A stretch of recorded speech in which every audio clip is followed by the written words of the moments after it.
Welcome back, everyone. It is Thursday, August 21st in the MLB. Our two favorite picks are on the way on a very short slate of action, a bunch of early starts today. Let's dive into these games. As always, it is Austin, joined by Logan. Man, yesterday was just a gut punch. Let's talk about it. My Waltrip under 2.5 earned runs. That guy pitched a gem. Reds, Angels, both the score. Pretty easy. Trey, 5 hits, but Michael Harris could not come through. Only 3 ABs. The Braves did absolutely nothing on offense yesterday.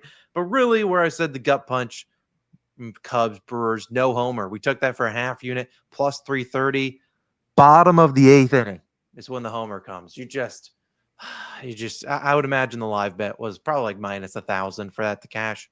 That's just been our season, though. Logan's used to it. He loves the pain. Let's keep things moving, though. We got a short slate today. We appreciate you guys, as always, for tuning in. I know it has not been a season great for us. We know that. But thanks for sticking around with us this late into August. We have the NFL slowly on the horizon. We should have a college football video live tomorrow, so get amped up for that. But let's dive into our MLB picks for today. Only two of them, one from Logan, one from me. We'll dive into my favorite one, and then I'll talk about one other one I looked at hard after Logan talks. But I really like Sonny Gray today, over 17.5 outs, minus 132 on FanDuel. My favorite pitcher prop of the day. I had another one I looked at, and like I said, I'll talk about that at the end of the video. But Sonny Gray has historically not been good to us this season, and he has had some starts this year where it's just been like, looks like me out on the plate. It looks like he's trying to serve up for the home run derby.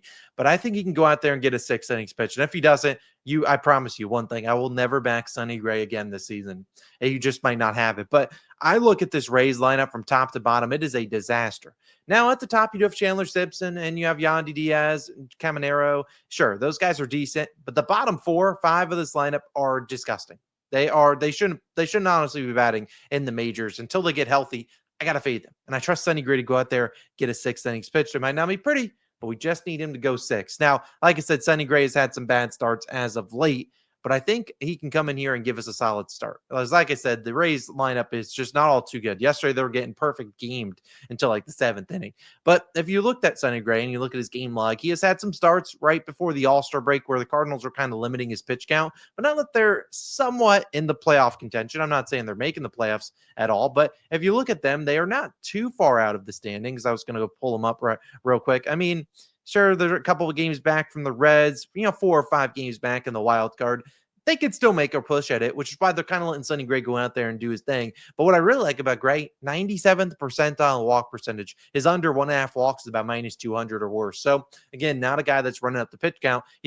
If he's not walking guys, which is good, the Rays are going to have to hit him. Now, we've seen in his last 5 starts, Gray has allowed 5, 3, 1, 1, and 6 earned runs. But if you look at the batters faced in those starts, 27, 23, 23, 26, and 25 batters. When we think about a guy that needs to go 6 innings pitch, we need 18 outs. So at least you got to face 18 batters in there. And if you don't get rocked, more than likely you're going to go 6 innings pitched. However, he has had some starts in here where he didn't because he gave up 11, 8, and 9 hits. Again, if he's going to give that many hits, very unlikely that he goes 6 innings pitched unless he gets some double plays, which the Rays do have some guys in there that could help us out. But as I said, the last 3 righties to face the Rays have cooked them. They've allowed only 2, 3, and 1 hit. All of those guys went 7 innings pitch, except for Cam Schlittler, who went 6 2/3 yesterday. And if you look at Gray's hits allowed prop, it's under 5.5 juice to minus 150. Him to give up 8 hits or more is plus 500. Why do I bring up 8 hits? Well, because that's kind of the number where Sonny Gray gives up that many hits. It ain't happening. But we've seen this season, he has had 16 starts where he's allowed 7 or fewer hits. And in those 16 starts, he hit this line in 11 of 16. And of the 5 games he failed to go 6, despite giving up 7 or fewer hits. He didn't even throw 80 pitches in all 5 of those games. So again, he had a very limited pitch count in those starts. If he's not getting rocked and not going 6, it's just because they probably limited his pitch count. But we've seen his last 4 starts, 91, 90, 92, and 88 pitches. The Cardinals didn't get a lot out of Palante yesterday. I just think at the end of the day, this is a Rays lineup that is disgusting. I get it. They might be able to get some home runs off of Sonny Gray. He does give up some hard contact, but again, you look at the bottom of that lineup, those guys, a lot of them aren't even batting 200. So I will fade them. I'll take Sonny Gray. We just need him to not get rocked. He could honestly give up 5 hits, 5 runs, and I think he goes over. It comes down to if he gives up like 8 hits. I think that's the magic number. If we can say in that 5, 6, heck, even 7 hits, as he shouldn't be walking guys, I think he could still give us 6 innings pitched in the first game of this series. So Sonny Gray, I know you're an op. Please lock in. I need 6 innings pitched out of you. But Logan has a first 5 pick for you all. An early start today, Logan. We need an early winner. What you got? Well, Sonny Gray is an op. Let the record show that. But he has a chance to be kind to our bankroll today. I love your pick for the first one. But my favorite one is a first 5 over, and it's early. Athletics and Twins, first 5 over 4.5, -135 on Bet365. Now, you guys know my philosophy. I don't love coming out here and playing juice lines. Number one on a short slate, though, I'm just looking for a winner. I don't really care the odds. I play this maybe up to -150. I mean, like, nothing over that, but again, I just want a winner on this slate. Hopefully, like, Austin can cash his, mine can cash. We can just have a nice little 2-0 day on this card, because just looking at the slate, it's kind of ugly. You're gonna have to touch some of the early games, which is something I've always been averse to, because some of these teams, you just never know how they come out. But with this matchup, I feel confident that we're going to get runs early between these two starting pitchers. Let's talk about the Twins. Hey, a blast from the past, man. Jose Urania's still out here pitching. Hats off, man. It's crazy. As long as I've been betting baseball, Jose Urania's been pitching, and I've been fading him. And for the most part, I have been profitable when I do fade Jose Urania. He's coming in here with a 4.06 ERA, 1.42 WHIP. Something to note, though, that WHIP's almost 1.5. I mean, that's Jose Urania. What he does is he gets in traffic. I mean, there's base traffic all the time. The question is, does he work his way out of it? A lot of the times this season, it's been yes, because his most recent start, 5 2/3 innings pitched, 0 runs versus the Tigers. He once upon a time pitched for the Tigers. He's pitched everywhere, feels like at this point. But Urania is one of those pitchers that if you're an offense, you have to be able to elevate the ball against him, because strikeouts are not a big part of his game. He's a pitch-to-contact pitcher that makes a lot of mistakes up, and he makes a lot of mistakes over the middle of the plate. So it comes down to, like, do the hitters pick him up well?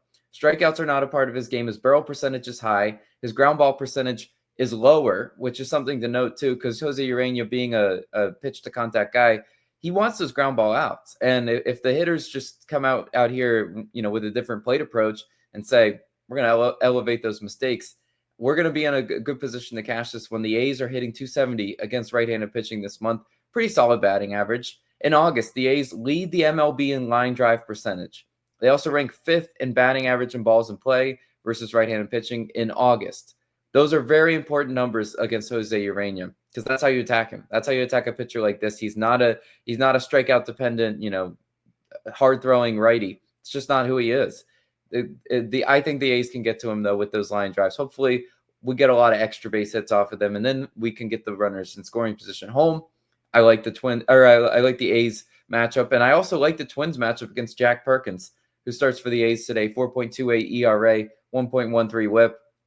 You always have to look at how pitchers are pitching recently, though, because in August, Perkins has a 6.43 ERA, and that's where most of his starts have been coming recently, has been in August. So he's not really all that polished as a starting pitcher, and on the road here in Minnesota, I think the Twins can get to him. First plate appearance, hitters are hitting 348 against Perkins. I mean, if I'm not the Twins, I'm not on the Twins coaching staff, but if I'm on their staff, I would say be looking early to attack this guy, because the fact that that batting average is so high, it's like you might not get another chance to really, make a mark on him, because if you look at the second and third time through the order, he does get significantly better. So it's like first time through, you better be ready, you better be looking for the pitches you want, because that's really where the Twins need to attack him. The last 3 right-handed pitchers to face the Twins have allowed 4, 8, and 2 earned runs. That was Casey Mize, Paddock, and Ginn. Really, though, when I'm looking at this, I think the Twins offense can certainly get on Perkins. He's just it's not an overwhelming starter. It's not an ace strikeout type pitcher. His stuff is good, not elite, and I just don't think that's going to be enough here. The Twins bats have to show up today. The A's bats, I am confident, will show up today. I think each of these 2 starting pitchers is actually liable for 3 earned runs a piece, and that would get us all the way to this first 5 over. And I think it happens early too, because I really don't want to mess with the bullpens in this one. If you told me they scored like 6 through 5 and then maybe only 2 runs in the bullpens, I would say that sounds about right. So I just really don't want to mess with the full game in this one. I want to isolate it to first 5.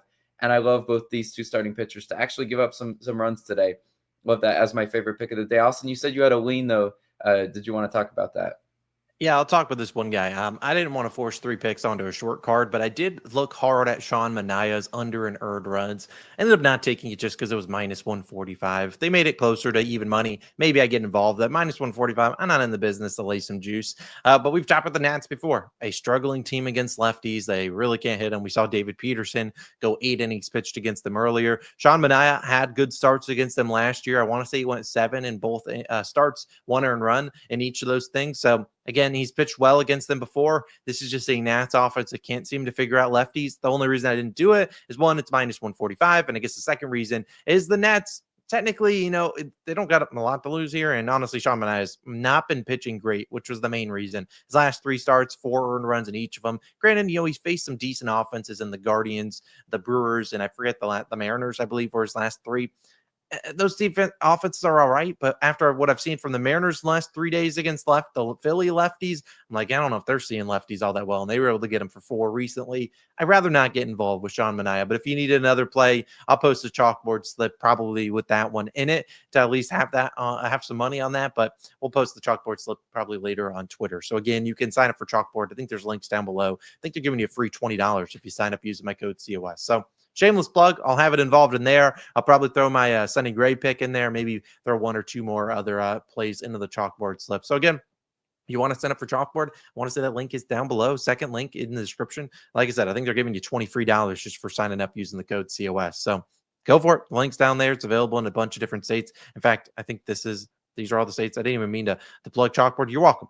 But again, hey, sign up there. I'll post that slip probably on Twitter, probably by 10 a.m., 10:30, something like that. Either way, we're done talking, done yapping. 2 picks, 2 winners. Let's try to go 2-0. We'll see you guys back tomorrow with some more picks. See you guys then. Peace.